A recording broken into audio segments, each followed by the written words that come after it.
Кавказ в советскую эпоху. Подходы современной науки. Именно так называется международный круглый стол, в работе которого приняли участие ученые АГУ, магистранты, а также гости из СКФУ, Дагестана, Южной Осетии, Майкопа, Ставрополя и других городов. Часть из них приняли участие в режиме онлайн. В Абхазском институте была проведена конференция очень важная, и мы хотим продолжить по своей важности.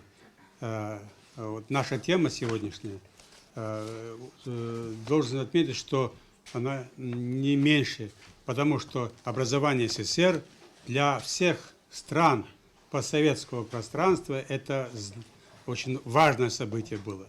Мы это чувствуем и сегодня. Предпосылки образования СССР, основные принципы национальной политики в Советском Союзе. Собравшиеся обсудили все события, происходившие в то время. Кандидат исторических наук Сослан Салакаев выступил с докладом на тему создания советской государственности в Абхазии. Как известно, советская власть в Сухуми была установлена 4 марта 1921 года, и это стало возможным после 4-летней борьбы абхазских большевиков с грузинскими меньшевиками.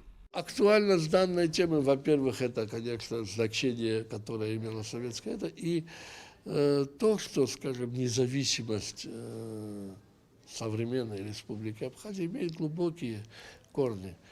Она уходит в дальние времена, но даже относительно недавно были предпосылки для создания самостоятельного государства. Пусть в рамках СССР, но не обязательно было с включением в Грузию. Баграт Багатыля – студент магистратуры исторического факультета АГУ. Он выступил с докладом на тему развития курортного дела в Советской Абхазии, поскольку эта тема ему очень близка. Помимо учебы, молодой человек работает гидом, и ему важно знать историю. Тема интересная, поскольку туризм и сегодня является важной частью экономики нашей страны. Самые главные аспекты – это вот именно начальный этап вообще становления такого всесоюзного курорта Абхазии. Это такой вот был довольно-таки знаменитый бренд. Сюда приезжали отдыхать со всех концов Советского Союза.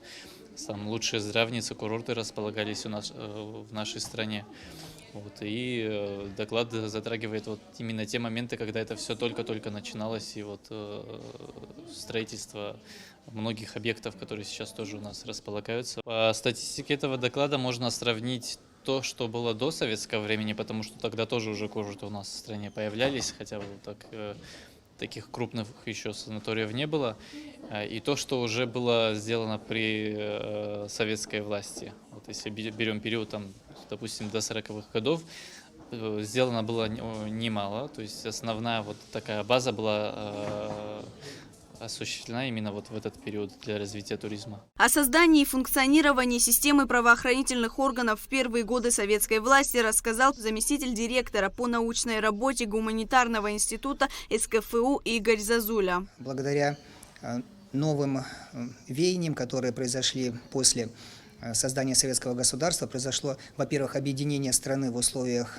той гражданской войны, которая потом произойдет в 20-е годы, и после восстановительного периода была создана единая судебная система, которая дала возможность объединить народы, объединить различные территории страны в одно целое, и один закон стал действовать для всего советского государства. Круглый стол организован Абхазским государственным университетом совместно с Абхазским институтом гуманитарных исследований. Благодаря тесному сотрудничеству АГУ с Северо-Кавказским федеральным университетом в мероприятии участвовали и ученые СКФУ. Лаура Капш, Алексей Баструков, Абхазское телевидение.